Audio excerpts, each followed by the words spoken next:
है। और ये मॉक टेस्ट कंटिन्यू चलने चाहिए, चाहे आप फुल मॉक लगाओ या मत लगाओ, लेकिन मैं ज़्यादातर डिपेंडेंसी यही होती है मेरी कि मैं फुल मॉक कम लगाऊं एंड जो सेक्शनल मॉक है ना वो सबसे ज़्यादा लगाऊं। क्योंकि जैसे जीएस है तो जीएस का उतना मॉक लगाने की जरूरत नहीं है, ठीक है। जीएस में हम ऐसे भी है, जैसे मॉक लगा के सबमिट करके हम चेक कर सकते हैं कि हाँ कौन सा क्वेश्चन कॉन्सेप्ट है, कुछ याद नहीं है हमको, तो वो ऐसे दे सकते हैं, ठीक है।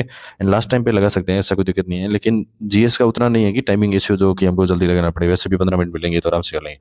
तो सबसे ज़्यादा यहाँ टाइमिंग का इश्यू आएगा रीजनिंग का, मैथ्स का, दो ही का। क्योंकि 15 मिनट में इंग्लिश तो आराम से हो जाएगी, 10 मिनट में कर लेते हैं, ठीक है। तो इंग्लिश का भी जैसे याद करते रहो, बट मॉक भी लगाना चाहिए। मॉक इस हिसाब से जरूरी नहीं है, जैसे टाइमिंग के हिसाब से लगा रहे हो तो अभी आप सिर्फ रीजनिंग एंड मैथ्स दो ही लगाओ, ठीक है। और ये देखो टाइमिंग सबसे बड़ा इशू यही रहेगा टाइमिंग का, ठीक है। तो इंग्लिश एंड जीके को आप एक बार इग्नोर की बात नहीं है, बट एक बार कर सकते हो, ठीक है। कॉन्सेप्ट बिल्ड करो एंड जो भी आपकी 2025 की वोकैब है वो देख लो, पीडीएफ से मिलते हैं, ठीक है। एंड ब्लैक बुक को तो आपको देखो पूरा करना ही है, क्योंकि वो बेसिक है। अगर आप एक और बता सकता हूँ इंग्लिश में आप कर सकते हो निमिषा बंसल मैम, ठीक है।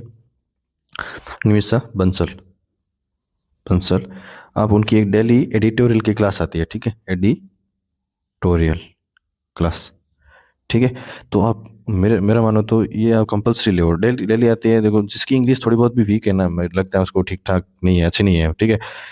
अगर आपकी देखो इसमें कवर क्या हो सकता है, वो के 100% कवर हो जाएगी, ठीक है। आप महीना, एक महीने कंटिन्यू लेके देखो, आप फील करोगे कि हाँ यार बहुत कुछ अचीव कर लिया, ठीक है। वो के आराम से आपकी होगी। एडिटोरियल वो तो होगा, वो नहीं है, ठीक है। कम से कम 2-3 एडिटोरियल एक क्लास में होता है। एडिटोरियल होगा, ईडियम्स करवाते हैं, ईडियम्स, वन वर्ड भी होते हैं, मतलब ऑलमोस्ट वोके प्लस ग्रामर, ग्रामर भी होती है, ठीक है। एरर्स भी करवाते हैं, तो ग्रामर के हर एक रूल भी ऐड होते रहेंगे, हाँ भी इसमें ये करना है, इसमें वो करना है। तो अब मेरे हिसाब से निमिषा बंसल की मैं हाईलाइट कर लेता हूँ यहाँ पे, निमिषा बंसल, ठीक है। ये आप 100% करो मेरे हिसाब से तो, ठीक है। और मैथ्स में क्या है, देखो मैथ्स में मैं ऐसे करता हूँ कि जैसे मेरे पास नोट्स है पहले से बनाए हुए, ठीक है। तो उसको नोट्स को ऐसा देख, मेरा ये तरीका होता है, ठीक है, बताता हूँ। मैथ्स में जैसे मैथ्स पढ़ना है, ठीक है। एक तो है कि पूरा पूरा जैसे नोट्स है उसको रटता दो। मैंने नोट्स ऐसे बनाए हुए हैं जैसे कि मान लो परसेंटेज है, ठीक है, परसेंटेज। तो उसमें क्या है, मान लो बहुत सारे कॉन्सेप्ट होंगे, मान लो कम से कम मान के चले 50 कॉन्सेप्ट मान लेते हैं, ठीक है।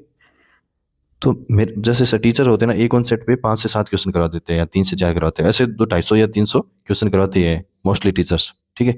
अब 250 से 300 क्वेश्चन को करने बैठ जाओ सिर्फ रिवीजन बेस पे, तो आप मतलब बहुत पीछे रह जाओगे, ठीक है। तो मेरा ऐसा है कि जैसे कॉन्सेप्ट 50 है ना, तो मैंने 50 ही क्वेश्चन को लिखा हुआ है ओनली, ठीक है।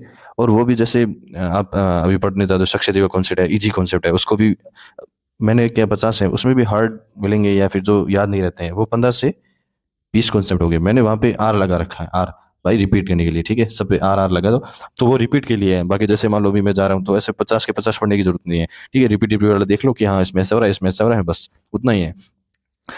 तभी आपका रिवीजन सही तरीके से हो पाएगा। नहीं तो आप सोचो मतलब सब कुछ डिटेल में किया जाए तो थोड़ा टाइम लगेगा, बहुत ज़्यादा टाइम लगेगा। और वो बंदा तब कर सकते हो जैसे आप बिगनर हो एकदम, जैसे आप बिगनर हो और काफ़ी टाइम से ये तो पढ़ाई नहीं किया है, तो आप शायद पूरा देखना पड़ेगा, ठीक है। आपने 2024 किया है, 25 किया है, कंटिन्यू पढ़ रहे हो, तो फिर आपको मैंने बताया उस हिसाब से कर सकते हैं मैथ में। एंड रीजनिंग का क्या है, मैं मौका इसलिए बोलता हूँ ज़्यादा, ठीक है। जैसे मान लो आपका टॉपिक भी कोई कमजोर है, ठीक है, मान लेते हैं कोई भी कोडिंग वाला है, सीरीज वाला है। अगर आप मॉक लगाओगे ना, जैसे सेक्शनल मॉक, हर एक मॉक में सीरीज का 1-2 क्वेश्चन तो होता ही है, ठीक है। दो दो तो मान के चलो। मान लो आपने 50 मॉक लगा दिए, कितने हो गए, 100 क्वेश्चन आ गए ना। अब 100 क्वेश्चन में कम से कम रिपीट नहीं मान के चलो ना, 50 कॉन्सेप्ट आपके क्लियर हो रहे हैं इधर, ठीक है। मेरे हिसाब से तो 50 क्या, यहाँ 60-70 आराम से कॉन्सेप्ट क्लियर हो जाते हैं, ठीक है।